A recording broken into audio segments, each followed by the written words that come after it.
शुरू करें. Good afternoon everyone. This is module number 6 and in this module we will discuss the capacity to contract कि कौन कौन सी party contract करने के लिए एलिजिबल होंगी. इन सारी चीजों के रिगार्डिंग हम बात करेंगे. Chapter 6 is regarding the capacity to contract. Capacity to contract जहां तक बात है, सबसे पहले तो आपको ये कहां से पता चलता है कि the party should be capable of entering into the contract. मतलब there should be competent parties for a valid contract. ये बात आपको कहां बोली गई है? This thing has been said in section 10 and about who are competent to contract, that is being told in yes section 11 को एक बार हम देखेंगे. एक टर्म यूज की गई है जब आप सेक्शन 11 पढ़ेंगे तो a person of sound mind use की गई है. मतलब they are competent to contract. A person of, इसका अपोजिट देखिए, पर्सन ऑफ अनसाउंड माइंड मतलब क्या है कि he will be ineligible to contract.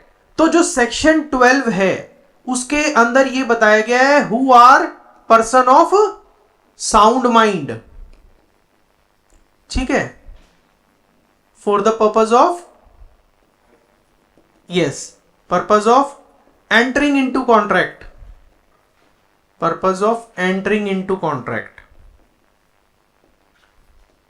तो अभी आगे बढ़ने से पहले हम एक बार इन दो प्रोविजंस को डिस्कस करेंगे. और इस चैप्टर के अंदर जो आपका जो सबसे इंपॉर्टेंट टॉपिक है दैट इज माइनर्स एग्रीमेंट. आपके सेमेस्टर एग्जाम में, आपके जुडिशरी एग्जाम में, एपीओ एग्जाम में अगर 4 जंग है कैपेसिटी टू कॉन्ट्रैक्ट से रिलेटेड सवाल आ रहा है तो 3 जंग है जो सवाल आएगा, 4 में से 3 वो माइनर्स एग्रीमेंट पे आएगा. इतना इंपॉर्टेंट है.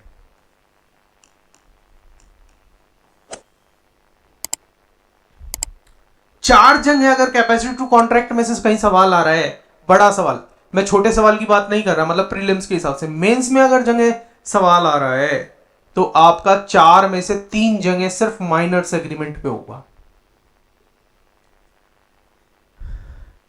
Agreement with person of unsound mind, agreement with person who are disqualified by law. Actually all these 3 categories के अंदर जो भी कॉन्ट्रैक्ट है वो आपका कॉन्ट्रैक्ट कैसा होगा, वॉइड होगा. चलिए ये भी हम डिस्कस करेंगे. अभी पहले एक बार आगे बढ़ते हुए सेक्शन, कौन से सेक्शन को हमें देखना है? 11 को. सेक्शन 10 के अंदर हमें पता है कि कॉम्पिटेंट पार्टीज होनी चाहिए, they should have capacity to enter into the contract.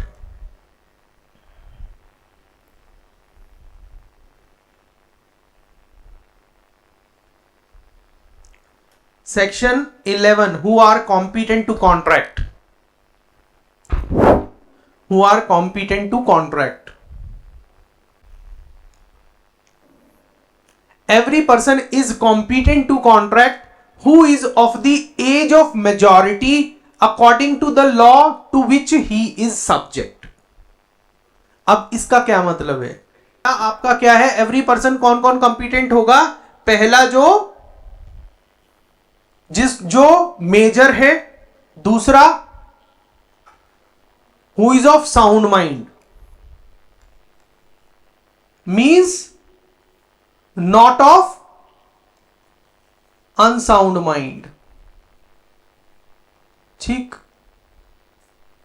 तीसरा, not disqualified from contracting by any law to which he is subject. Generally हमारे, क्योंकि आप कॉन्ट्रैक्ट किसे कॉमर्स से रिलेटेड समझते हैं, कॉमर्शियल नेचर से समझते हैं, तो इसमें जो इंसॉल्वेंट होता है, जिसको कोर्ट ने दिवालिया घोषित किया हुआ है, वो कॉन्ट्रैक्ट एंटर नहीं कर सकता. और भी है, जैसे आपके कन्विक्ट है कोई, वो नहीं कर सकता, या फिर एनिमी एलियन नहीं कर सकता. ये सारी चीजें हम डिस्कस करेंगे. मगर जो सेक्शन 11 से आपको 3 चीजें मोटी मोटी पता चली हैं वो क्या है कि कौन कौन कर सकता. पहला तो क्या है कि he should be major according to law to which he is subject. Second, sound mind, and third, not disqualified by any law.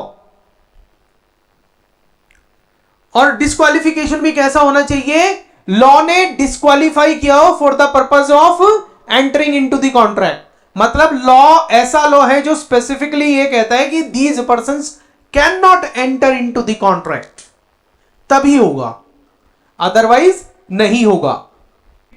What is sound mind for the purpose of contracting, अब देखिए sound mind जो ये section 12 के अंदर बताया गया है, this is only for the purpose of contracting, entering into the contract, इसको आप अलग और दूसरे मीनिंग के लिए लेके नहीं चलेंगे इन एंटायर सिविल लॉ, ठीक है। This is only for the purpose of entering into the contract, means this section 12 has limited operation, limited operation, और लिमिटेड ऑपरेशन क्या है, definition given in this provision, definition of sound mind given in this provision has limited use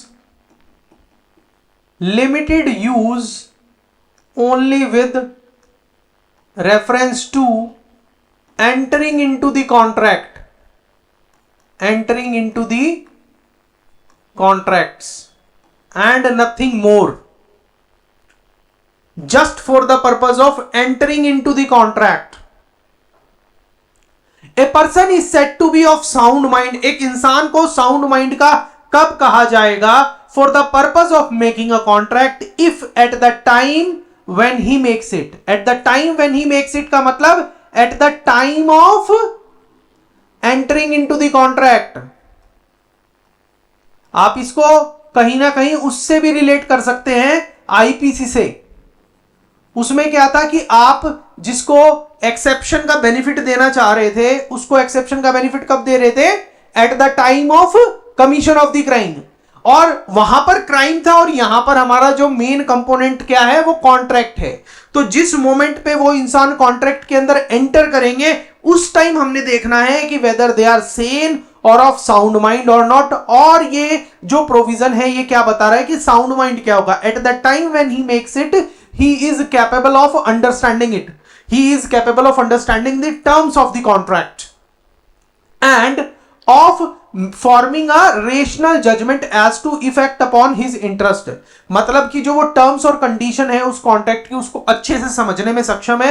eight the same time उन terms and condition को समझने के बाद he can make a rational judgement, मतलब rational का मतलब होता है, आप तरह से एक समझ लीजिए कि एक रीजनेबल जजमेंट उन सर्कमस्टांसिस में मेक कर सके। रेशनल मतलब एक सही जजमेंट जो एक normal human being of ordinary prudence,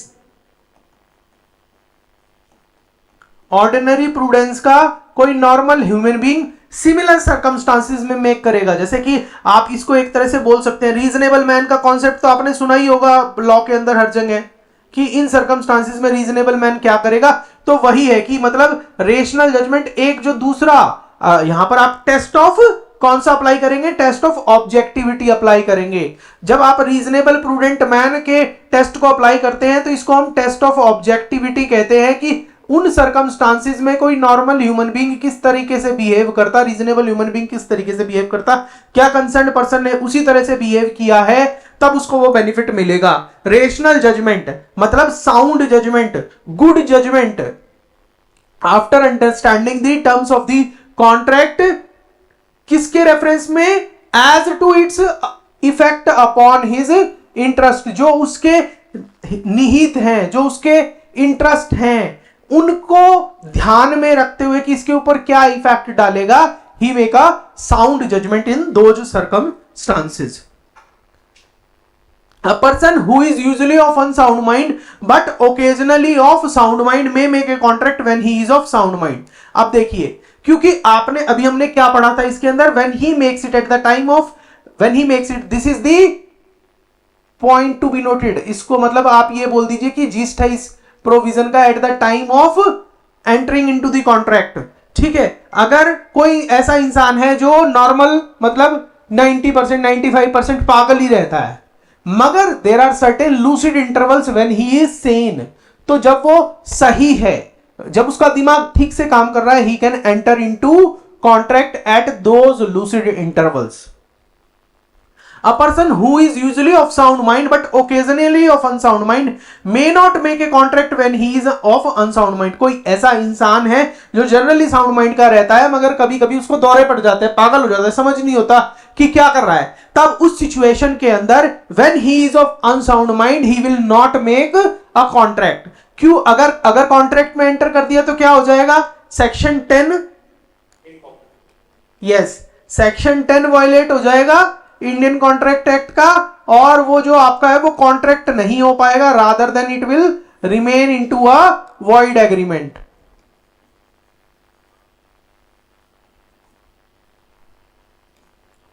Isn't it clear यहां तक?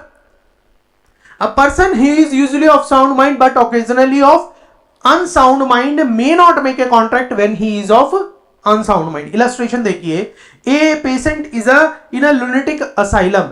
जो पागल खाने के अंदर एक पेशेंट है who is at time interval of sound mind, मतलब बीच बीच में वो ठीक माइंड का हो जाता है, मतलब समझता है कि क्या उसके सामने हो रहा है और उस टाइम वो एक साउंड जजमेंट ले सकता है, रैशनल जजमेंट मेक कर सकता है, तब उस सर्कमस्टांसेस में he can enter into a valid contract. अगर उस टाइम वो करेगा,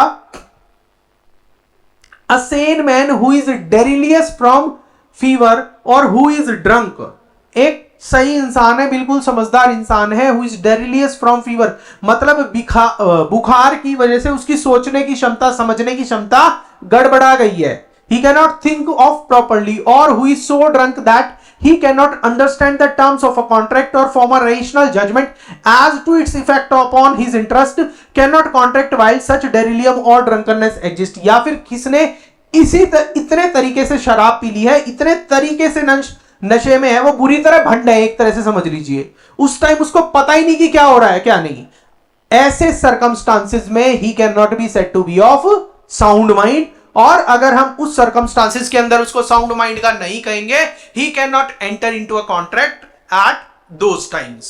इजंट इट? इसके अंदर क्या बोला है आपने, ये दूसरी इलस्ट्रेशन पढ़ी है कि कोई एक इंसान है, नॉर्मल इंसान है, वो बिल्कुल ठीक है, मगर उसने किसी मौके पर बुरी तरह नशा कर लिया, उस नशे के दौरान he has lost his power of understanding और डिफरेंशिएटिंग और thinking as a rational man. तब उस सिचुएशन के अंदर अगर वो कॉन्ट्रैक्ट एंटर करेगा तो वो कॉन्ट्रैक्ट वैलिड नहीं होगा, वो वॉइड एग्रीमेंट रहेगा. अगर सिचुएशन ये है, दूसरी सिचुएशन बता रहा हूं, कोई इंसान है, शराब पी है उसने, but he is quite sober, can he enter into a valid contract during those intervals? क्योंकि उससे उसकी सोचने की कैपेसिटी, कि उससे understanding the terms of the contract और उस कॉन्ट्रैक्ट के उसके इंटरेस्ट पर क्या इफेक्ट होगा, वो सोचने में ठीक ठाक है. तो चाहे भाई किसी इंसान की शराब पीने की कैपेसिटी कम होती है, किसी की 2 बोतल में भी कुछ नहीं होता, किसी के मतलब उसमें टेस्ट ऑफ ऑब्जेक्टिविटी लगेगा. पर्टिकुलर इंसान उन पर्टिकुलर सर्कमस्टांसेस के अंदर क्या साउंड माइंड का था, क्या सोबर था, to understand what is happening, to understand the terms and nature of the contract, तब उस केस के अंदर वो वैलिड कॉन्ट्रैक्ट हो जाएगा, अदरवाइज वो नहीं होगा. आपको क्या देखना है? The time, at the time when he is entering into the contract, is he able to understand the terms of the contract? Is he able to make a rational judgment, sound judgment as to its effect upon his interest? If yes, then this is a valid contract. चलिए वापस से अपने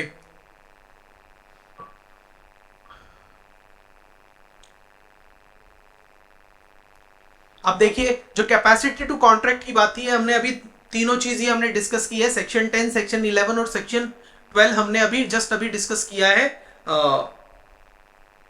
आगे चलिए. अब देखिए, जो हमें इस प्रोविजन से पता चला, कौन से प्रोविजन से? सेक्शन 11 से ना. these 3 persons are incapable of entering into the contract. कौन कौन से हैं? पहला है आपका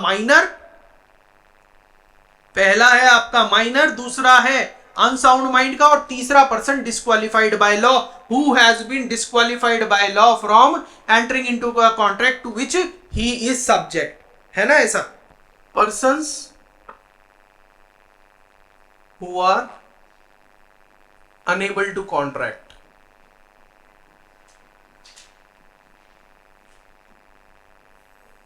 minor,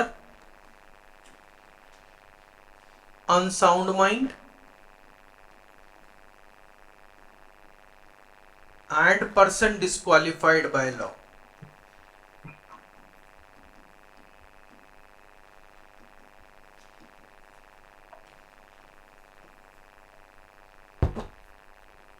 माइनर के अंदर in case of minor living with parents,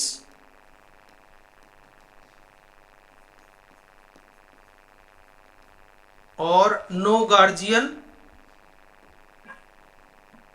with reference to property.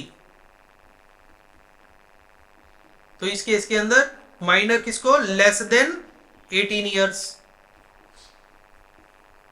ठीक, if guardian of property appointed by court, guardian of property appointed by court, तब उस केस के अंदर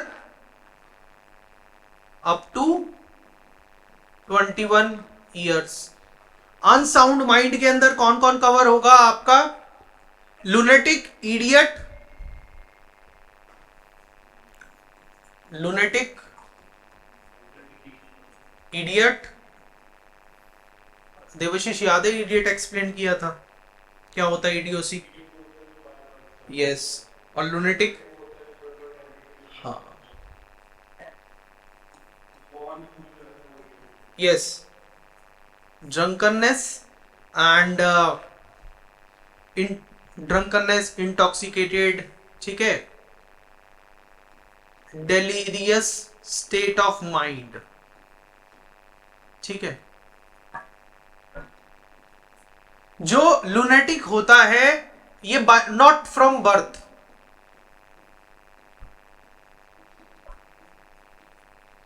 due to some circumstance etcetera, कोई क्या कहते हैं इसको, टारगेट पॉइंट आता है, उसकी वजह से बंदे के अंदर लुनेटिसी होती है। और जो इंसान लुनेटिक होता है ही में at intervals may be lunatic and at intervals may be sound, may have sound intervals too। जब उसका दिमाग ठीक से काम कर रहा है, he can enter into contract at those intervals। जो idiot होता है, idiocy is always from birth।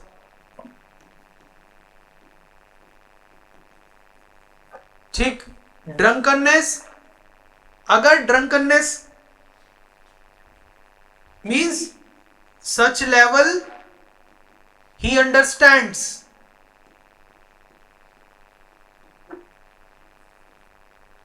Everything, then can enter into contract,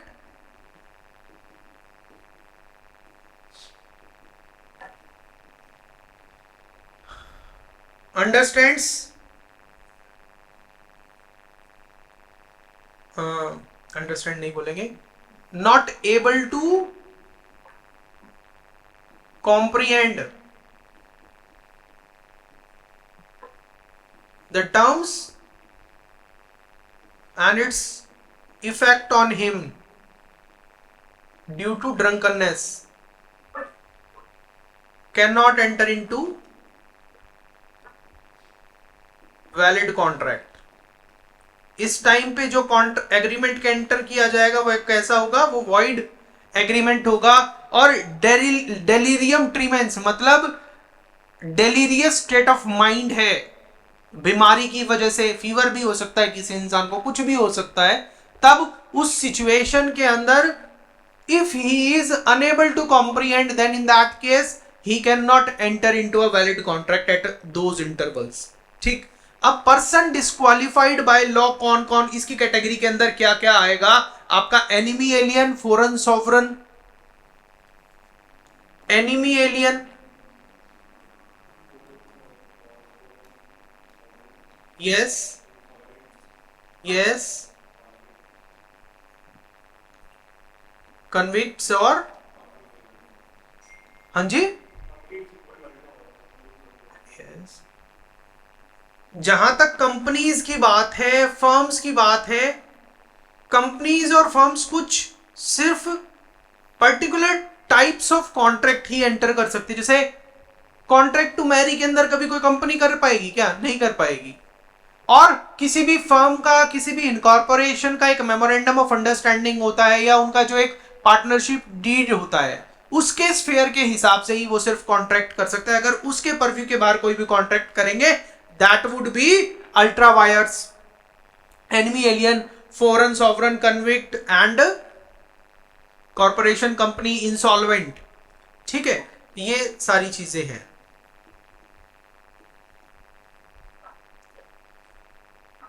ठीक,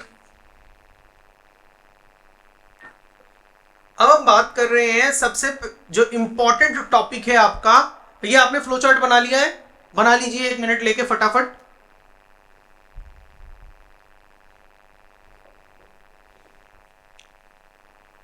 बहुत दिनों के बाद बोर्ड भर के बनाया है। हाँ, बहुत दिन बाद बना और पूरा बोर्ड भर के। आईपीसी में तो हुआ ही है सिर्फ।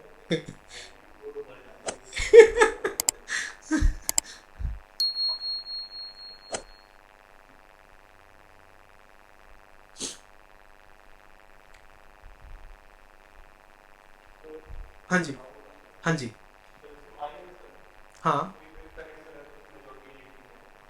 हाँ जी, हाँ। गार्जियन सिर्फ प्रॉपर्टी के रेफरेंस में अपॉइंट किया गया है। हाँ, ऑर्फन के क्या कोई कोर्ट ने गार्जियन अपॉइंट किया गया है? कि वो कहाँ रह रहा है?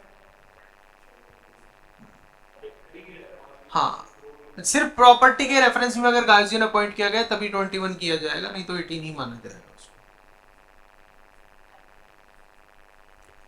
ठीक है, और जो ये डेफिनेशन है, आपको कैसे पता चलता है कि जो 21 ईयर्स वाली बाइफर्केशन है, 18 ईयर्स की बाइफर्केशन है? अगर मैं पूछूं तो कॉन्ट्रैक्ट के पर्पस के लिए आपको 21 ईयर्स और 18 ईयर्स की बाइफर्केशन के बारे में कहां से पता चलता है?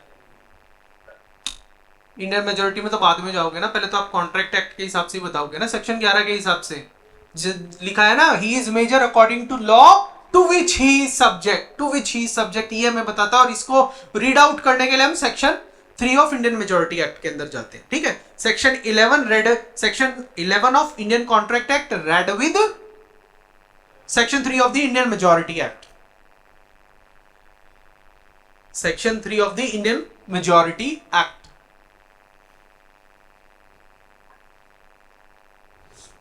हाँ जी, ठीक है,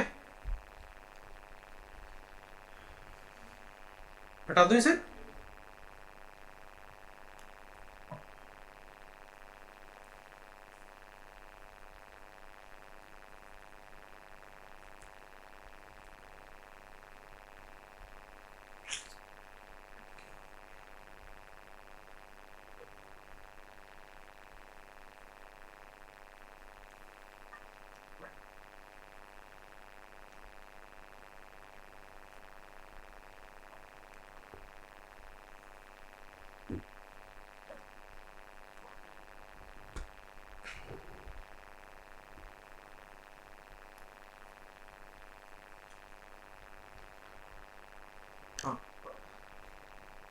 माइनर के रेफरेंस में an agreement with minor is void ab initio, वो शुरू से ही वॉइड होगा, और जो चीज शुरू से वॉइड होगी वो कभी भी कॉन्ट्रैक्ट नहीं हो सकती है। That is why it is written as void ab initio. अगर वॉइड कॉन्ट्रैक्ट है तो वो मतलब क्या है कि कॉन्ट्रैक्ट बिकम्स वॉइड, मतलब इनिशियली वो वैलिड था, बाद में सुपरवीनिंग थिंग की वजह से वो बाद में वॉइड हुआ है। अगर कोई चीज हम कह रहे हैं कि वो शुरू से ही वॉइड एब इनिशियो है, तो इसका मतलब उसकी कॉन्ट्रैक्ट वाली सिचुएशन कभी जिंदगी में आई नहीं है, वॉइड एग्रीमेंट। इसके ऊपर केस है आपका मोहरी बीबी वर्सेस धर्मोदास घोष। मोहरी बीबी वर्सेस धर्मोदास घोष। इस केस के अंदर क्या हुआ था कि जो माइनर है धर्मदास घोष, उसने एक मनी लेंडर के लिए अपनी प्रॉपर्टी को गिरवी रखकर एक मॉर्टगेज डीड में एंटर किया। मैं अपनी प्रॉपर्टी गिरवी रखता हूं और मनी लेंडर ने उसको 20,000 रुपए देने का वायदा किया।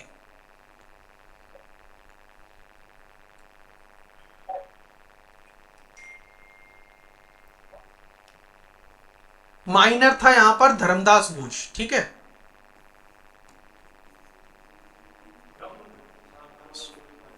हाँ,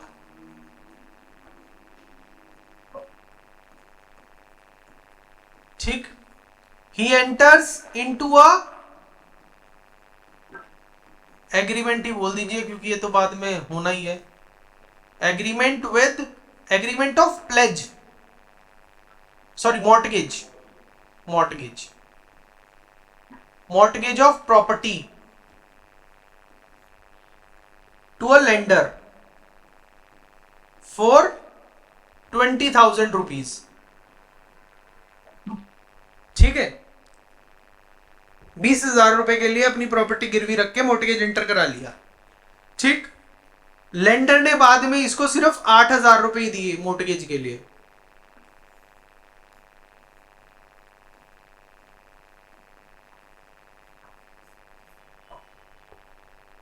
ठीक। लेटर ऑन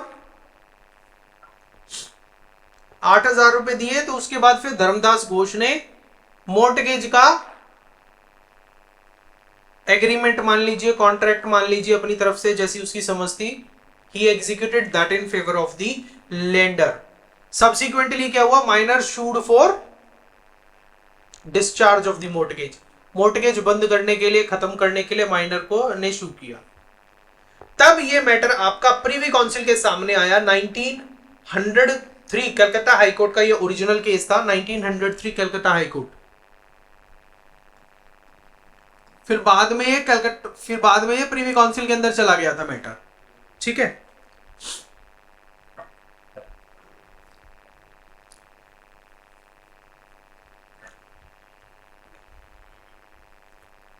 सेक्शन 7, अब देखिए मॉर्टगेज की हम बात कर रहे हैं। मॉर्टगेज एक स्पेसिफिक काइंड ऑफ कॉन्ट्रैक्ट है और वो कौन सी एक्ट के अंदर रेगुलेट होता है, ट्रांसफर ऑफ प्रॉपर्टी एक्ट के अंदर। और पूरी ट्रांसफर ऑफ प्रॉपर्टी का जो सेक्शन 7 है वो ये कहता है कि कोई भी ऐसा एग्रीमेंट जो प्रॉपर्टी से रिलेट करता है, who is competent to contract, वो कर सकता है। Section 7 of TPA says that every person competent to contract, section 7 of TPA says that every person who is competent to contract can enter into a contract। और competency of entering into a contract के लिए आप कौन सा section देखोगे, section 11 of, yes, उसके हिसाब से minor is not a competent person to contract. तो इस वजह से क्या हुआ, read with section 7 of the TPA read with section 10 and 11 of the Indian Contract Act and section 10 also. It culminates that a minor's agreement is void ab initio. A minor cannot enter into a valid contract. A minor cannot enter into a valid contract. इस case के अंदर तो यहां तक court ने बोल दिया था कि minors contract is void and any money advance to minor can not be recovered. अगर माइनर को कोई पैसा दे दिया है ना तो आप उसको रिकवर नहीं कर सकते। अब ये बताइए, यहां तो हो गई प्रीवी काउंसिल की जजमेंट की बात। अब as a normal human being, prudent human being, आपको क्या लगता है कि जो ये जजमेंट है ये ठीक थी या गलत थी, कि माइनर को दिया हुआ पैसा आप रिकवर भी नहीं कर सकते? अगर कॉन्ट्रैक्ट वॉइड करा रहे हो तो आपको क्या लगता है, क्या ये सही जजमेंट थी? एक तरह से माइनर अनजस्ट एनरिचमेंट नहीं होगी? अगर कॉन्ट्रैक्ट वॉइड करा रहे हो तो जो चीज पैसा वैसा है वो वापस रिटर्न कर लिया जाए, ठीक है। तो इस जो पॉइंट के ऊपर बाद में एक सब्सिक्वेंट जजमेंट आई थी और उस जजमेंट में इस गलती को सुधारा गया था। केस का नाम है श्री काकुलम सुब्रमण्यम। श्री काकुलम सुब्रमण्यम, श्री काकुलम सुब्रमण्यम,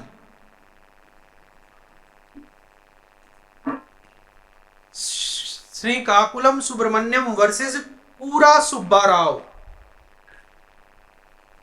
वर्सेस पूरा सुब्बा राव, वर्सेस पूरा Subba Rao. The privy council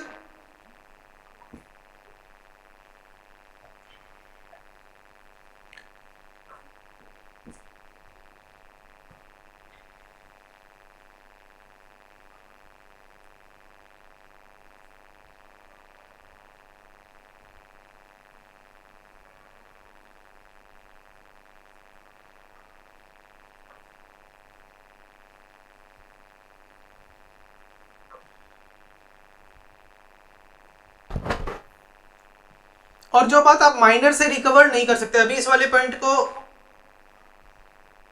इस वाले केस को भी छोड़ दीजिए। अभी हम मोहरी बीबी वाले केस को डिस्कस कर रहे थे। मोहरी बीबी वाले केस के अंदर एक पॉइंट क्या निकला था कि आप माइनर को अगर कोई पैसा दिया है तो आप उसको रिकवर नहीं कर सकते, ठीक है। सेम बात एक केस के अंदर और बोली थी, अजूधिया प्रसाद वर्सेस चंदनलाल। अजूधिया प्रसाद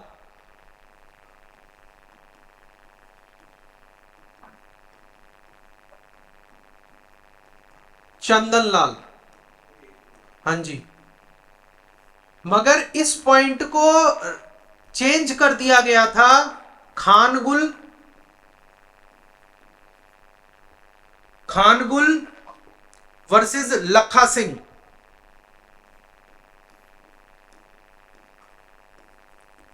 इसके अंदर यह बोला था कि आप माइनर से रेस्टिट्यूशन के थ्रू जो आपने दिया है एडवांसमेंट वो रिकवर कर सकते हैं, मगर माइनर पर्सनली लायबल नहीं होगा। अगर माइनर के पास कोई प्रॉपर्टी है आप उससे रिकवरी ले सकते हैं, ना माइनर से डैमेज क्लेम कर सकते हैं आप। अगर माइनर ने अपने आप को अनजस्ट एनरिच कर लिया है, ठीक है, उस सिचुएशन के अंदर आप उसकी प्रॉपर्टी से रिकवर कर सकते हैं। The minor will not personally B liable, ठीक। जहां तक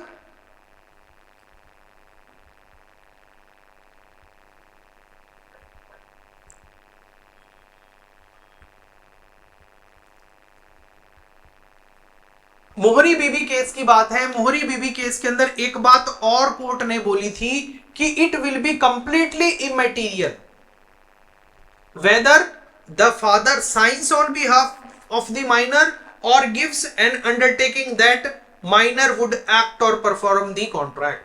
माइनर्स एग्रीमेंट इज वॉइड। अगर फादर माइनर के बिहाफ पे भी कोई कॉन्ट्रैक्ट साइन करता है, ये किसमें बोली थी? मोहरी बीबी में। आज की डेट में तो पेरेंट्स अपने बच्चों के नाम पर कॉन्ट्रैक्ट एंटर करते ही हैं, उनके बिहाफ पे एंटर करते ही हैं। माइनर्स कॉन्ट्रैक्ट और minor's agreement is void and it will be immaterial whether father signs on behalf of minor और gives an undertaking that minor would act और perform the contract. Basically Mohori Bibee के अंदर क्या बोला कि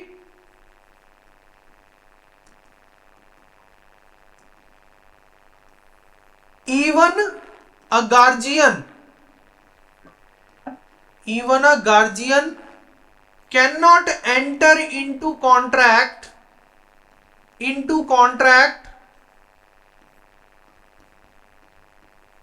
on behalf of minor, है ना।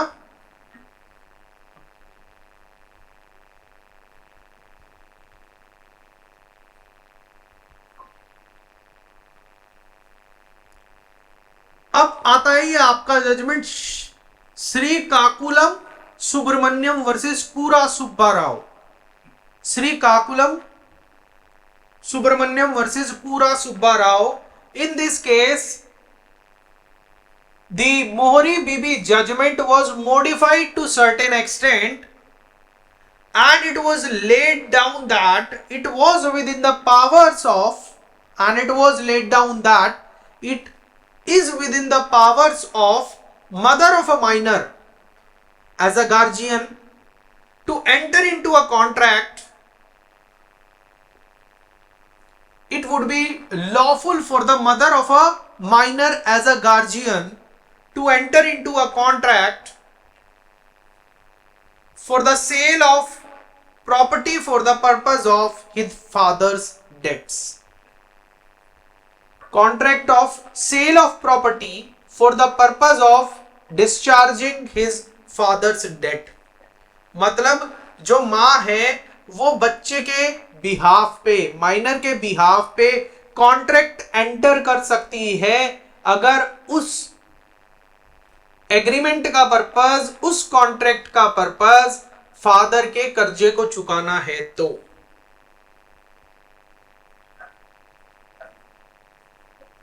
Father के कर्जे को चुकाना इट मींस माइनर के लिए ही तो है।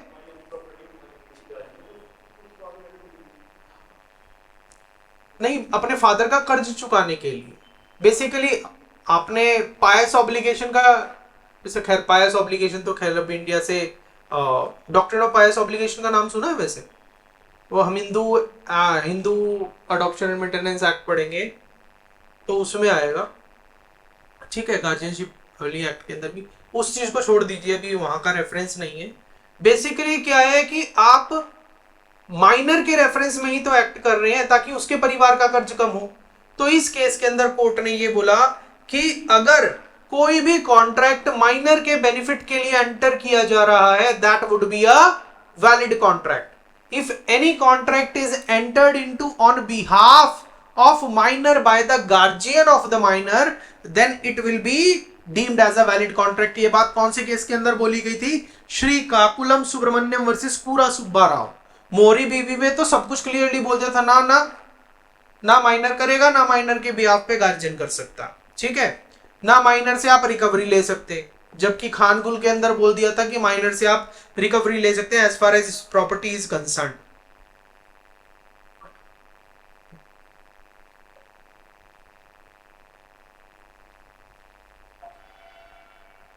एक और केस है मीर सरवर्जन वर्सेस फखरुद्दीन। मीर सरवर्जन वर्सेस फखरुद्दीन। मीर सरवर्जन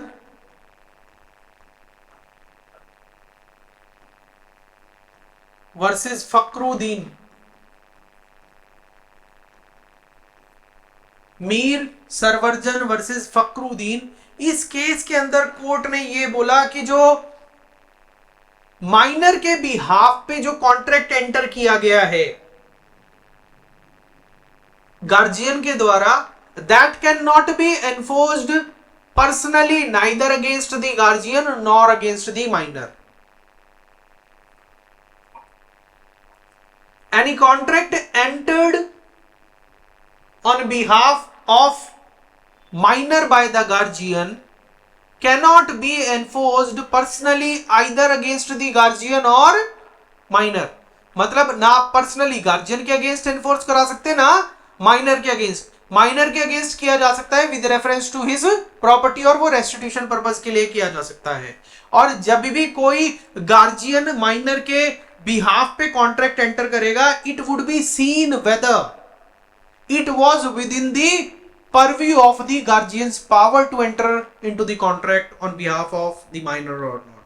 आप इसको चेक करेंगे कि जो माइनर के बिहाफ पे गार्जियन ने कॉन्ट्रैक्ट एंटर किया है, whether it was with in the powers of the guardian और नॉट। अगर वो with in the powers of guardian है, कि गार्जियन की पावर्स के अंदर है, तब वो एक वैलिड कॉन्ट्रैक्ट होगा on behalf of the minor. But if outside the purview, मैं ये बोल दूं आउटसाइड दी परव्यू कैसा होगा कि मैं एक बच्चा माइनर है और उसके रेफरेंस में मैं एक कॉन्ट्रैक्ट एंटर कर देता हूं, कि जब ये बच्चा 50 साल का होगा, थर्ड पर्सन को 50 लाख रुपए देगा। बच्चा 15 साल का है, कमा के 50 लाख रुपए देगा। तो क्या ये with in the purview of the powers of guardian हो सकता है? तुम बच्चे को जब मेजर हो जाएगा, अरे भाई जब वो मेजर होगा अपने डिसीजन खुद लेगा ना, अभी की बात करो तुम। So this is outside the purview of the guardian's power. तो ऐसा कॉन्ट्रैक्ट क्या वैलिड होगा? नहीं होगा, because it is outside the purview of the guardian's power to enter into the contract on behalf of minor.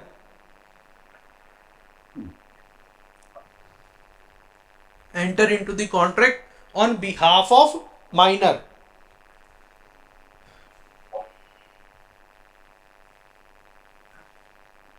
एक और बहुत बेहतरीन पॉइंट है कि there can be no estoppel against a minor. Estoppel का मतलब क्या होता है? आपने एविडेंस के अंदर पढ़ा है कि आपने किसी को कोई रिप्रेजेंटेशन दी, आपने किसी के सामने कुछ बोला, उसके बेस पर सामने वाले ने अपनी एक पर्टिकुलर स्टैंड ले लिया, पोजीशन ले ली आपकी विश्वास पर, आपकी बात की विश्वास पर। तो आप अपनी बात से बाद में मुकर नहीं सकते। मगर माइनर के केस में एस्टोपल का प्रिंसिपल एप्लीकेबल नहीं होता। There is no estoppel.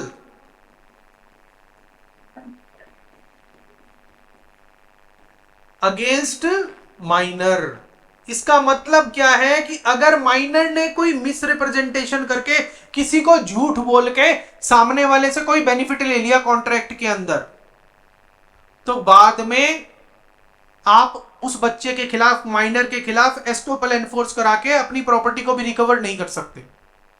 अगर उसने झूठ जानबूझकर भी झूठ बोला होगा ना, तभी भी आप उसके खिलाफ एस्टोपल एनफोर्स नहीं करा सकते। There can be no estoppel against a minor. So even when a minor misrepresents, misrepresents that he is a major, minor को पता है कि वो 16 साल का है, फिर भी सामने वाले को बोल देता है मैं तो मेजर हूं, ओला से मेरी गाड़ी बुक कर दो। गाड़ी में बैठ के चला गया, पैसे नहीं दिए, तो लायबल नहीं कर पाओगे। There can be no estoppel against a minor even when a minor misrepresents that he is a major and thereby induces another to enter into a contract।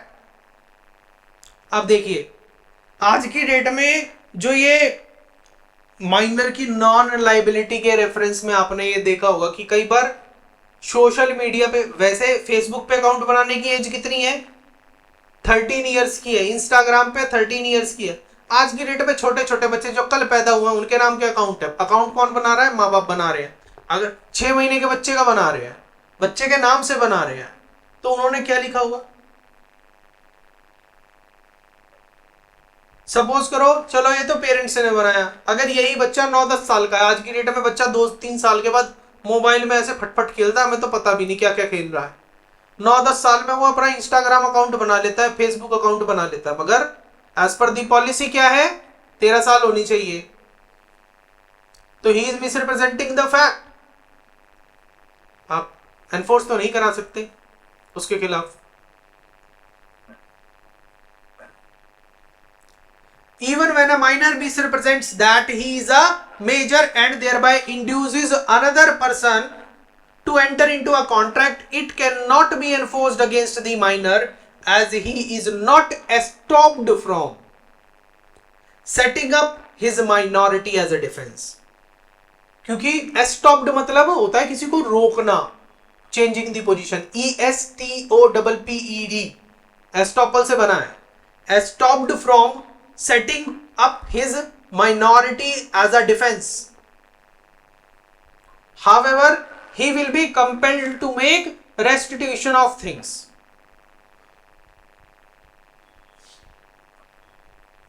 उसको अगर किसी, उसके पास कोई चीज दूसरे से पोजीशन में आई है तो उसको ये बोल दिया जाएगा कि आप उसको रिटर्न कर दो। इन केस वो ऐसी चीज थी वो कंज्यूम कर गया या खराब हो गया, तो आप उसके लिए उसको पर्सनली लायबल नहीं कर सकते, उसकी प्रॉपर्टी से रिकवर करा सकते। तो इतना ये सीन है।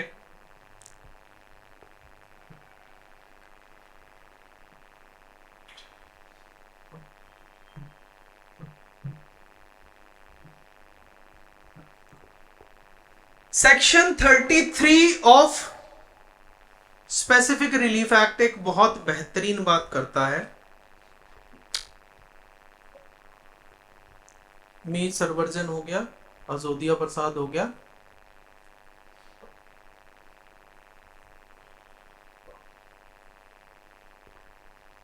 हाँ ये देखिए, जो पावर टू ऑर्डर रेस्टिट्यूशन है, restitution of the benefit taken Indian law का इंग्लैंड के लॉ के पर्सपेक्टिव में या कंपैरिजन के अंदर इंडियन लॉ वाइडर है। अगर मनी ऐसा है जो बच्चे के हाथ में नहीं है तो उसके केस के अंदर भी रेस्टिट्यूशन हो सकता है। मतलब even money can be directed to be returned though it is not traceable in the hands of minor. मतलब माइनर के पास नहीं है, माइनर से कहीं वो चीज पास ऑन हो चुकी है, तब भी उसका रेस्टिट्यूशन हो सकता है। इसके रेफरेंस में आपका section 33 of specific relief act है, बहुत इंपॉर्टेंट है जहां तक मेंस की बात है। जो ये इंटरलिंकिंग में जो आपको सेक्शन 33 के साथ करा रहा हूं, नॉर्मली अगर कॉम्पिटेंसी का सवाल आएगा और एक एवरेज लॉ स्टूडेंट इस पेपर को सवाल को अटेम्प्ट करने जाएगा, मैं आपको लिख के देता हूं 95% स्टूडेंट इस प्रोविजन का जिक्र तक नहीं करेंगे। और इस प्रोविजन का जिक्र करने का मतलब है आपको एज दिलाना। जहां 10 नंबर के सवाल में दूसरे बच्चे के 5 आएंगे, आपके 8 से 9 नंबर तक आ सकते हैं, सिर्फ इस प्रोविजन को मेंशन करने की वजह से। Section 33 of specific relief act और सेक्शन 33 का भी सबसेक्शन 1 क्लॉज बी बात करता है, जो हमारे लिए इंपॉर्टेंट है। इस इंटरलिंकिंग को जरूर से जरूर अपनी बैरक में भी नोट कर लीजिएगा। Section 33 1B of SRA, that the agreement ought to be enforced against him in the suit is void by reason of his not having been competent to contract under section 11 of the Indian Contract Act। मतलब जो agreement है वो section 11 के हिसाब से ऐसे इंसान ने एंटर किया है वो जिसके हिसाब से वो कॉम्पिटेंट ही नहीं है। मतलब यहां पर हम किसकी बात कर रहे हैं, एक तरह से मान ले तो माइनर की बात कर रहे हैं, अनसाउंड वाले की भी कर रहे हैं, मगर मेजरली अभी हम किसके रेफरेंस में देख रहे हैं, माइनर के रेफरेंस में देख रहे हैं। द कोर्ट में तब कोर्ट क्या कर सकती है, if the defendant has received, defendant का मतलब यहां पर कौन है हमारे पर्पस के लिए, अभी के लिए minor. If the defendant has received any benefit under the agreement from the other party require him to restore, restore का मतलब रिटर्न द प्रोडक्ट, या कंज्यूम कर लिया तो उसके बच्चे का पैसा दे दे, कोर्ट कर सकती है। यहां पर वर्ड है द कोर्ट में का मतलब है दिस इज इनेबलिंग प्रोविजन, मतलब कोर्ट के पास पावर है, कोर्ट ऐसा कर भी सकती है और कट नहीं भी करे। ठीक है, बच्चे ने झूठ बोल के केले खा लिए, किसी के संतरे खा लिए, फ्रूट खा लिया, अंगूर खा लिया, अंगूर का सीजन चल रहा है, हाँ बच्चा है खा लिया, कोर्ट अभी ऐसे ही भेज सकते, खा लिया क्या हो गया, मगर कोर्ट के पास पावर है, कोर्ट कर सकती है कि उस चीज के लिए रिस्टोर कर सके as far as may be such benefit to the that party to the extent to which he और his estate has benefited thereby. He और हिज एस्टेट मतलब माइनर और उसकी प्रॉपर्टी ने उस से जो दूसरी पार्टी से जो बेनिफिट मिला है उससे माइनर की प्रॉपर्टी का या माइनर का पर्सनल कोई बेनिफिट हुआ है उस हद तक रिकवर किया जा सकता है, रिस्टोर किया जा सकता है। Section 33 subsection 1 clause B of specific relief act,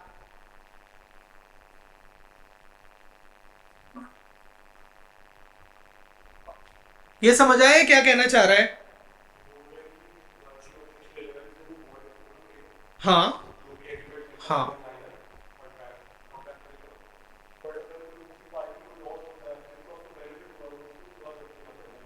अच्छा अब मैं आपसे ये पूछूं कि ये बताइए कि ये कहां लिखा हुआ है कि अभी तो हम पहले केसेस की बात कर रहे थे, खान मीरगुल में ये बोला, उसमें ये बोला, जोधिया प्रसाद के अंदर ये बोला, एटसेट्रा एटसेट्रा। ये कहां लिखा हुआ है कि माइनर को अगर कोई बेनिफिट ट्रांसफर हुआ है कॉन्ट्रैक्ट के अंदर तो उसको आप रिकवर कर सकते हैं या उसको रिस्टोर किया जा सकता है, रेस्टिट्यूशन किया जा सकता है। ये कहां लिखा हुआ है? वो तो सिर्फ नेसेसरीज के रिप्लाईज में है बाबू, जनरल की बात कर रहा हूं। सेक्शन 33 ये भी तो वही कह रहा है। Section 68 talks specifically with reference to necessaries supplies to the minor और the person who is incapable of contracting. जैसे नेसेसरीज के अंदर क्या हो गया? एजुकेशन हो गया, कपड़े हो गए, खाना हो गया, ये सारी चीजें उस पर भी आएंगे हम। मगर जनरली आपका ये कहां लिखा है कि अगर किसी माइनर ने कोई कॉन्ट्रैक्ट में एग्रीमेंट में एंटर किया और उस एग्रीमेंट के अंदर उसने कोई बेनिफिट ले लिया, वो कॉन्ट्रैक्ट तो आप एनफोर्स नहीं करा सकते because that is void agreement. मगर जो बेनिफिट लिया है उसको तो वापस दे ही सकते हो ना, जिसका नुकसान हुआ है। तो ये बात कहां बोलता है? ये बात सेक्शन 33 के अंदर बोलता है। Section 33 subsection 1 clause B of specific relief act. और किस हद तक? जहां तक माइनर को या फिर माइनर की प्रॉपर्टी को बेनिफिट हुआ है उतना वो अमाउंट रिस्टोर करेगा, उतना बेनिफिट रिस्टोर करेगा, रिटर्न करेगा टू दी अदर पार्टी।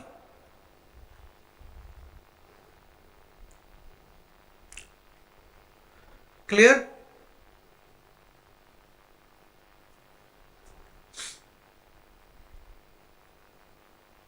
चले आगे।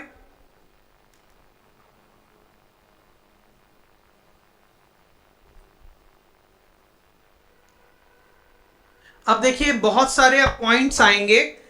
अगर minor has received, if a minor has received any benefit under a void contract, he generally cannot be asked to return the same। Generally उसको नहीं बोला जा सकता कि ये सामान दे दे या वो बेनिफिट रिटर्न कर दे, मगर जिस हद तक उसका पर्सनली या उसकी प्रॉपर्टी को बेनिफिट मिला है बाय वर्च्यू ऑफ सेक्शन 33 उसको रिस्टोर किया जा सकता है। मतलब एक तरह से ये बोल दिया गया है कि माइनर को भी अनजस्ट एनरिचमेंट का राइट नहीं है। पहले आपको याद हो मोहरी बीबी केस के अंदर क्या बोला था, और उसके बाद एक और केस हमने डिस्कस किया था कि माइनर ने अगर कोई झूठ बोलकर केस को मिस रिप्रेजेंट कर झूठ बोलकर कि वो मेजर है, कोई बेनिफिट ले लिया है, तो आप उससे एनफोर्स नहीं करा सकते। मगर उसको लिबरलाइज करते हुए कहीं ना कहीं आपके सामने अब ये पोजीशन है, रेड विथ सेक्शन 33 सबसेक्शन 1 भी कम से कम रिस्टोर तो करा ही सकते हैं।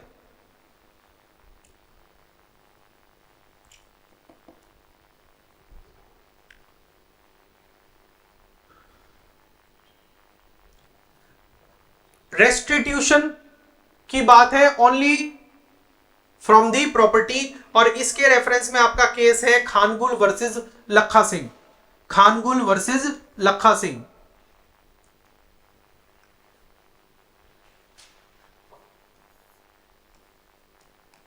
खानगुल वर्सेस लखा सिंह। खानगुल वर्सेस लखा सिंह। इसकी जो गाइडलाइंस हैं वो इस प्रकार थी कि क्या हो सकता है, कोर्ट में grant relief to the other party if the other party has entered into a contract with the minor on the basis of misrepresentation by the minor. अगर माइनर ने कोई झूठ बोलकर किसी सामने वाली पार्टी के साथ कोई कॉन्ट्रैक्ट कर लिया है और उस एग्रीमेंट कर लिया, उस एग्रीमेंट के अंदर कुछ बेनिफिट डिराइव कर लिया है, तो उसके अंदर रिस्टोरेशन का ऑर्डर कोर्ट दे सकती है टू दी एग्रीव्ड पार्टी। ठीक है। If the minor has received some kind of consideration under such agreement, then the court may order returning the consideration। जैसे अगर इस गाइडलाइन के बाद अगर मोहरी बीबी का केस आता तो 8,000 रुपए माइनर को रिटर्न करने के लिए बोल दिया जाता। समझे? If the minor has received some consideration under the agreement, the court may grant restitution to the other party। Third point, the minor shall not be personally liable। Minor personally liable नहीं होगा। जो restitution है that can be made to the extent of property of the minor. Power of the court to grant relief is discretionary in nature. Power of the court to grant relief is discretionary in the nature. Discretionary का मतलब, discretionary का आपको कहां से पता चलता है? मे word से पता चलता है, ठीक है। और मे वर्ड डिस्क्रिशनरी का मतलब है कि कोर्ट चाहे तो अवार्ड कर सकती है, चाहे तो मना भी कर सकती है।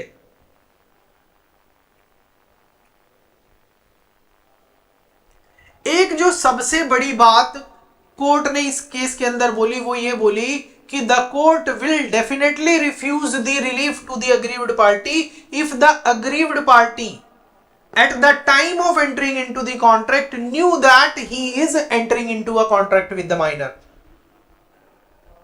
चाहे माइनर ने झूठ बोला हो कि अंकल एंटर कर लेते हैं कॉन्ट्रैक्ट में, अगर सामने वाले को यह पता है कि ये बच्चा माइनर है तो उसके बाद कोर्ट के सामने वो जाएगा तो ना कोर्ट रेस्टिट्यूशन को ऑर्डर करेगी, कुछ भी नहीं देगी।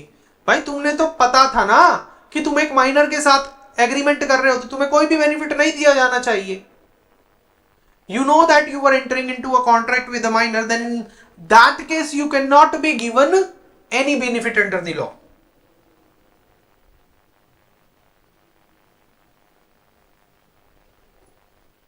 Fraudulent misrepresentation by the minor. अगर माइनर ने ये बोला है कि वो माइनर नहीं मेजर है तब उस सिचुएशन के अंदर और उसने कॉन्ट्रैक्ट में एंटर कर लिया है तो ऐसा कॉन्ट्रैक्ट वॉइड होगा या वैलिड होगा?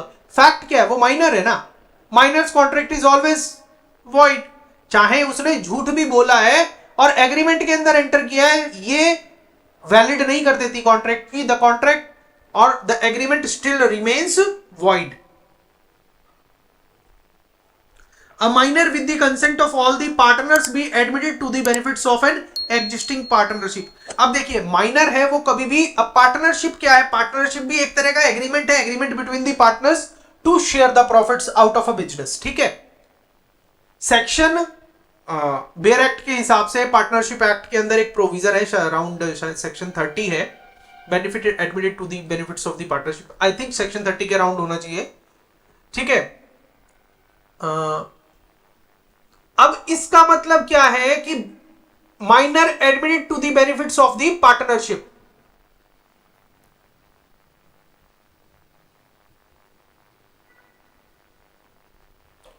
Minor admitted to the benefits of partnership, इसका मतलब है कि उसको पार्टनर नहीं बनाया गया है, बस पार्टनरशिप के बेनिफिट मिलेंगे।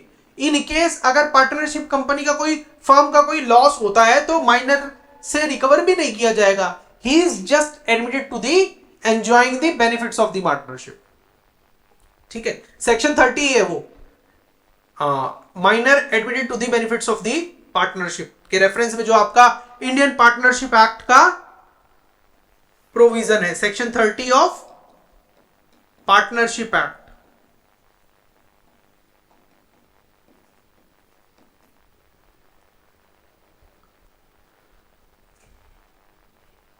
और admission into the partnership for the purpose of sharing the profits does not make a minor partner in the firm. ये बात आप क्लियर कर लीजिएगा, लिख लीजिएगा इस टर्म को, इस स्टेटमेंट को, क्योंकि बहुत बार प्री में सवाल इस तरीके से पूछ लिया जाता है कि क्या जब हम एक माइनर को बेनिफिट्स शेयर करने के लिए एक पार्टनरशिप फर्म में ऐड करते हैं तो is he become a minor, is he become a partner और not, either of the two और नन ऑफ दीज, कुछ ऐसे करके सवाल आता है। या आपका 2 4 5 मार्क्स का स्ट्रेट फॉरवर्ड मेंस के अंदर सवाल भी आ सकता है, ठीक है।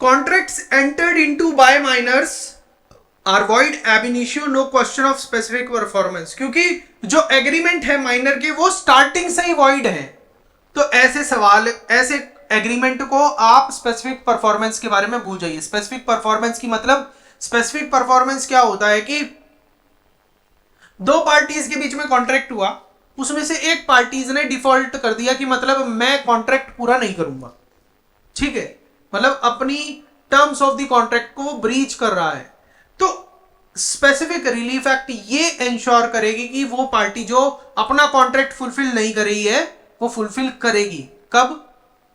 उसके लिए कंडीशंस है कि जो दूसरी पार्टी है जो ये चाहती है कि कॉन्ट्रैक्ट स्पेसिफिकली परफॉर्म हो, उसको अगर कॉन्ट्रैक्ट परफॉर्म नहीं हुआ तो इररेपरेबल लॉस हो जाएगा, बहुत बड़ा लॉस हो जाएगा, जिसको आप मॉनिटरी टर्म्स के अंदर नहीं कर सकते।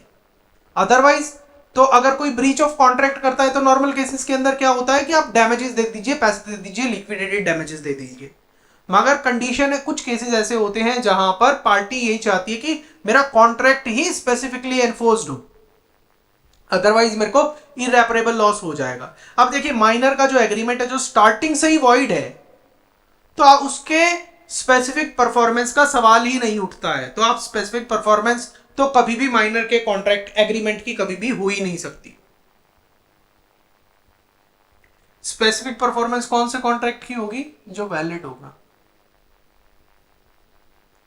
अगर हम माइनर के एग्रीमेंट को स्पेसिफिक परफॉर्म कराने की बात कर रहे हैं तो it means we are somehow trying to defeat the provisions of the law. हाँ जी, और लॉ की पॉलिसी क्या है? Minors agreement is void. अगर हम माइनर के एग्रीमेंट का स्पेसिफिक परफॉर्मेंस करा रहे हैं तो कहीं ना कहीं हम इनडायरेक्टली ये कहने की कोशिश कर रहे हैं minors agreement is valid in law, which is against the policy of the Indian contract act. Minors parents or guardians are not liable to a minor's creditor for the breach of contract by the minor। मतलब breach of contract अगर minor ने करी है तो उसके माँ बाप liable नहीं होंगे, वो पैसे नहीं देंगे, वो हर्जाना नहीं देंगे। जब हम मोहरी बीबी का केस कर रहे थे तो उसके अंदर हमने देखा था वो सॉरी मोहरी बीबी नहीं, बाद में कौन सा केस कराया था जिसके अंदर ये लिखा था कि सिर्फ माइनर की एस्टेट तक लायबल होगा और माइनर का ना गार्जियन लायबल होगा ना माइनर लायबल होगा। मीर सरवर्जन ना, मीर सरवर्जन वर्सेस फखरुद्दीन के केस के अंदर हमने बताया था। तो मतलब ये आपका कहां कौन से केस से हमें ये पॉइंट पता चला? Mir Sarwarjan, yes, Mir Sarwarjan case. ठीक है, बाकी आप लिख लीजिएगा। मीर सरवर्जन केस से हमें ये पता चला था a minor can act as an agent but not personally liable. किसी के लिए एजेंट की तरह काम कर सकता है मगर माइनर पर्सनली लायबल नहीं होगा। ठीक है, a minor can act as an agent but he will not be personally liable. और माइनर प्रिंसिपल तो कभी हो ही नहीं सकता, क्योंकि प्रिंसिपल क्यों नहीं होगा? प्रिंसिपल के लिए हम प्रिंसिपल को हमेशा हम लायबल करते हैं, और प्रिंसिपल किसी भी कॉन्ट्रैक्ट का जो मेन पर्सन वो मेजर होना चाहिए, ही should be capable of entering into a contract. Minor, कई बार ऐसा नहीं होता कि माँ बाप को बाजार से कुछ सामान लेना होता, बच्चे को लेके भेज देते हैं। ठीक है, यहां पर बच्चा क्या काम कर रहा है? बच्चा एज अ एजेंट काम कर रहा है, तो आप बच्चे को लायबल नहीं कर सकते। मगर बच्चा अपने आप में प्रिंसिपल की तरह काम नहीं करेगा, he will not act as principal in the matter.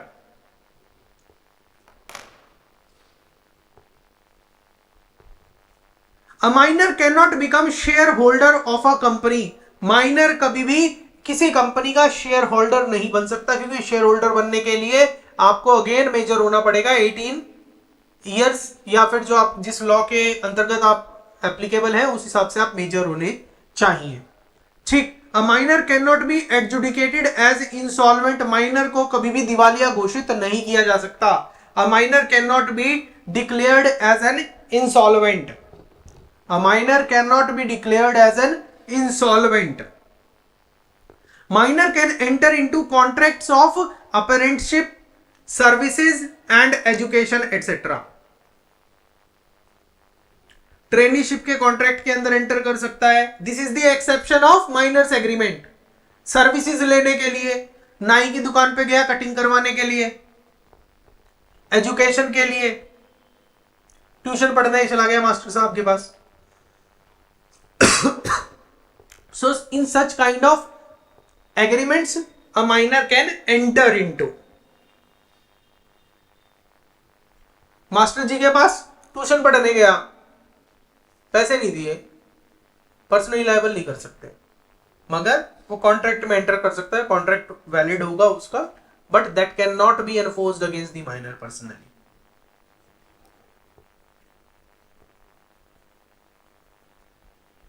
चले आगे।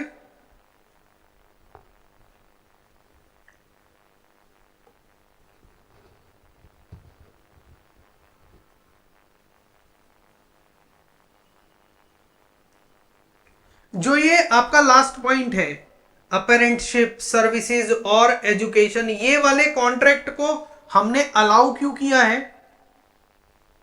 कहीं ना कहीं दीज आर सच एग्रीमेंट्स और such contract which relates to the benefit to the minor, है ना।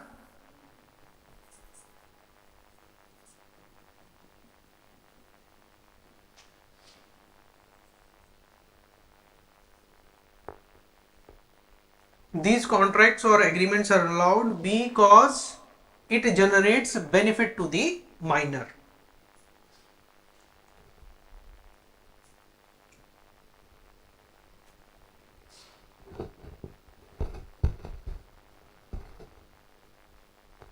It generates benefit to the minor.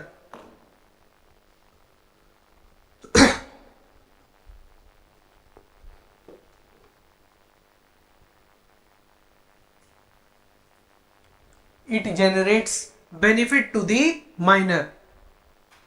आगे चलिए।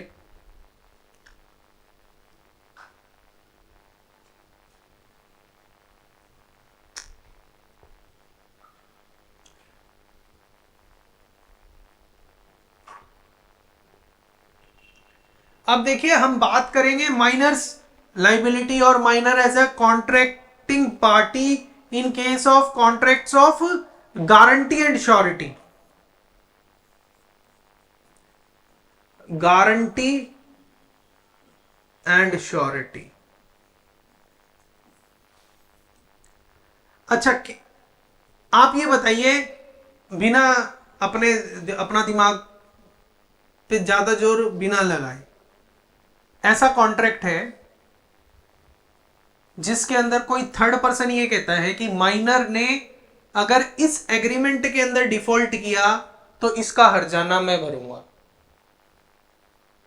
तो ऐसे कॉन्ट्रैक्ट, क्या ऐसा कॉन्ट्रैक्ट वैलिड होगा? क्योंकि थर्ड पर्सन माइनर की श्योरिटी ले रहा है, गारंटी ले रहा है। अब माइनर किसी थर्ड पर्सन के लिए कहे उसने डिफॉल्ट कर दिया, इसकी गारंटी मैं लेता हूं, क्या ये वैलिड हो सकता है? नहीं हो सकता। A contract of guarantee in favour of a minor is valid while a contract cannot be, a minor cannot be surety in a contract of guarantee। किसी थर्ड पर्सन के लिए, किसी सामान के लिए माइनर खुद से श्योरिटी या गारंटर नहीं बन सकता, माइनर के लिए कोई और बन सकता है। Minor can act as a trade union member, क्योंकि जो हमारा ट्रेड यूनियन एक्ट है वो ये कहता है any person of the age of 15 years and above can act as the member of the trade union, can become a trade union member। 15 year से ऊपर का बच्चा ट्रेड यूनियन का मेंबर बन सकता है, इवन दो ये पुराने वाला ट्रेड यूनियन एक्ट था। अब आपको पता है कि नए लेबर लॉज एनफोर्स हो चुके हैं, 4 लेबर कोड हैं, social security code, industrial relation code, occupational health hazard code और इंडस्ट्रियल रिलेशन कोड हो गया, ऑक्यूपेशनल हेल्थ हजार्ड कोड और सोशल सिक्योरिटी कोड।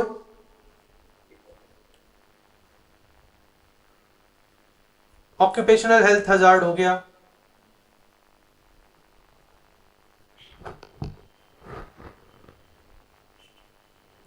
ठीक है। एक्सेप्शन देखिए, कौन कौन से कॉन्ट्रैक्ट होंगे जहां पर code on wages, contract for the benefit of minor, contract exception to minor's agreement, contract for the benefit of minor पहला,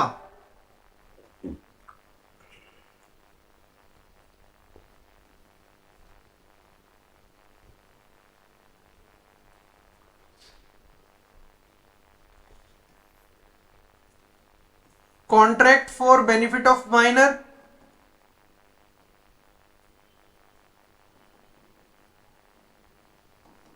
दूसरा कॉन्ट्रैक्ट बाय माइनर, ये गलत लिखा हुआ है, इसकी जगह कॉन्ट्रैक्ट बाय गार्जियन है, ठीक है, गार्जियन एंटर करेगा for the on behalf of the minor if in that contract और दैट एग्रीमेंट जो गार्जियन है he is acting within his powers. ये कौन से केस में पढ़ा था हमने?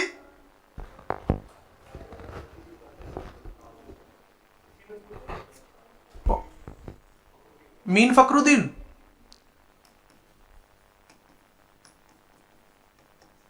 Mir Fakhruddin case last class में जो भी हमने डिस्कस किया है। Contract for supply of necessaries to the minor, section 68 of Indian contract act, इसको देखेंगे। और लाइबिलिटी इन टोट, अगर माइनर ने कुछ गलती कर दी है तो उसके लिए लाइबल कोर्ट कॉन्ट्रैक्ट सॉरी टोट के अंदर तो माइनर को लाइबल किया ही जा सकता है, ठीक है। आप उससे कॉन्ट्रैक्ट एक्ट के थ्रू कंपेंसेशन नहीं लेंगे, मगर टोट लगाकर तो ले सकते हैं। इन्हीं को डिस्कस करेंगे एक बार। अब देखिए, जो contract for the benefit of minor है पहला, इसको तो आप क्लियर है कि मतलब जो गार्जियन ने एंटर किया है but for the purpose of benefit of minor है। इसके अंदर क्या है, आपको क्या क्या देखना होगा, गार्जियन एंटर कर रहा है या फिर उसका मैनेजर कर रहा है, मैनेजर ऑफ प्रॉपर्टी, ठीक है। दैट गार्जियन और manager of estate is acting within the scope of powers, ठीक है, तभी वैलिड होगा वो। Contract for supply of necessaries, necessary के अंदर क्या क्या चीजें आती हैं आपकी, food, clothes, shelter, food, clothes, shelters, food, clothes, shelter, book, copy, pen, education,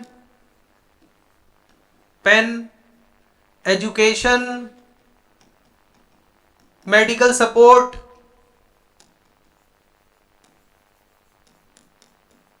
ये सारी आपकी नेसेसरीज के अंदर आती हैं, which are required for maintenance of his life और for the life of his dependent. सिर्फ माइनर के लिए नहीं, माइनर के पास कुछ प्रॉपर्टी हो सकती है, ठीक है, मगर उसको अपने घर परिवार के और लोगों का भी ध्यान रखना है, तो उसके डिपेंडेंट्स के लिए भी जो जरूरी होंगी ना, वो भी नेसेसरीज के अंदर आएगा, ठीक है।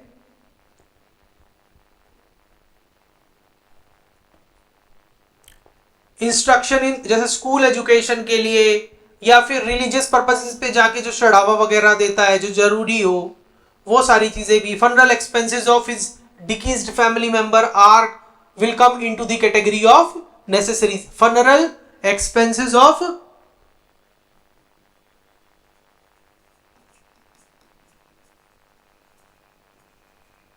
डिकीज्ड member of the family,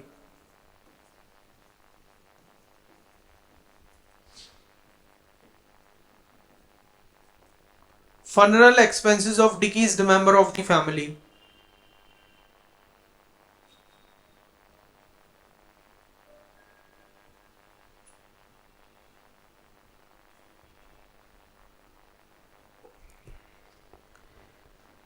Rajasthan में आपने देखा होगा कि कई मेल्स भी बालियां पहनते हैं। Will earrings of a male can be included in the necessary supplied to the minor?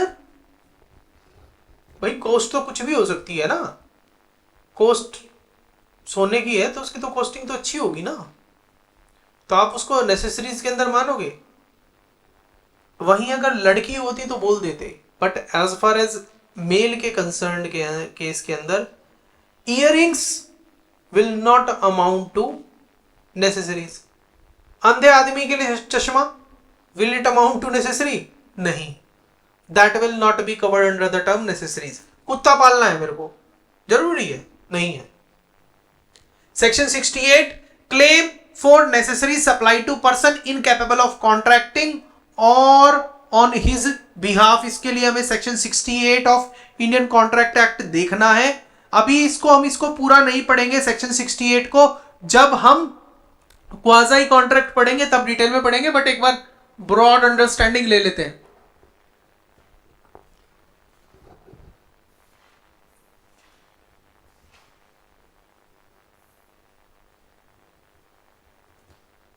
Claim for necessary supply to the minor. So claim of necessary supply to the person incapable of contracting and minor उसी का part है, तो आपका इसके अंदर ये cover हो रहा है। If a person incapable of contracting into a contract, if a person incapable of contracting entering into a contract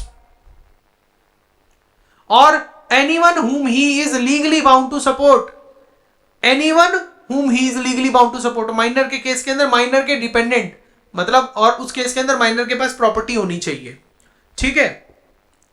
is supplied by another person with necessary suited to his conditions in life, necessary suited to his conditions in life, the person who has furnished such supplies in entitled to be reimbursed. मतलब उन necessaries की value उसको मिलनी चाहिए, value मिलनी चाहिए।